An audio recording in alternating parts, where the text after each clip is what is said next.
When most people think of historical San Antonio buildings, they might think of, well, the Alamo. It is called the Alamo City for a reason.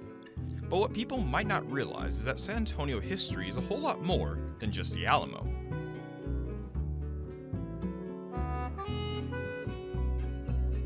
About a mile away from the Alamo is another historical structure established around the same time. It is a component of what established the city of San Antonio.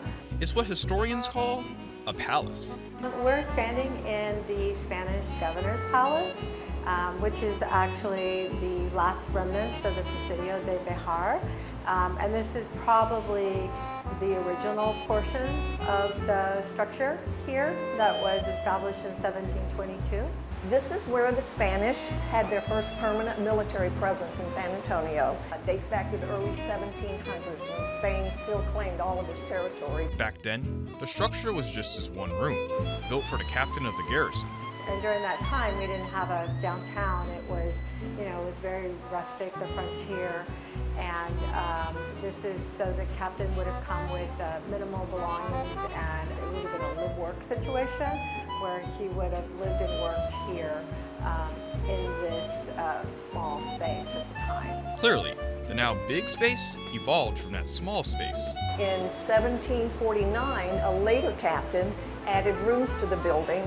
And has gone through many phases before it became a historical palace. This structure has been, and this series of rooms, has been everything from a llanteria, a tire shop, to a hole-in-the-wall saloon. It was home to many people, including Adina de Zavala, one of the saviors of the Alamo. She's one of San Antonio's earliest preservationists. She started the Conservation Society and the Texas Historical Association. And without her, the oldest structure in downtown San Antonio might not still be standing.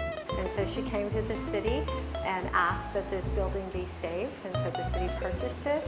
And in 1930, Harvey P. Smith, the same architect who worked on, later was able to work on Mission San Jose, helped restore this facility. And it was during a time of what we call Spanish colonial revivalism, and so there was this nostalgic view. The Spanish Governor's Palace in Santa Fe had been restored. That's what inspired her to rename this the Spanish Governor's Palace.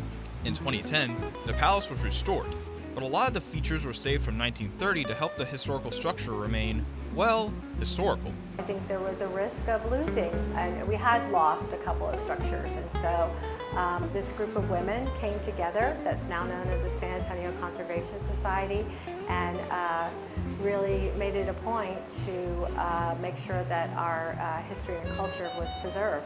Now, tourists who visit San Antonio can take a tour of the historical structure, and more than likely meet Charlotte, who knows the history of this place like the back of her hand.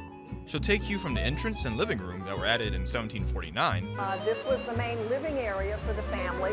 If they had visitors, this is where they would entertain them. When the captain added these rooms, he moved all of his work-related items to his new office down on the end. The captain would walk out of his house, go down, and come into his office. He kept his home and work separate. To the kitchen added in 1930. The stove here is a very good example of a colonial-style stove with the different ports for the fire. And it won't stop there. This would have been the captain's backyard.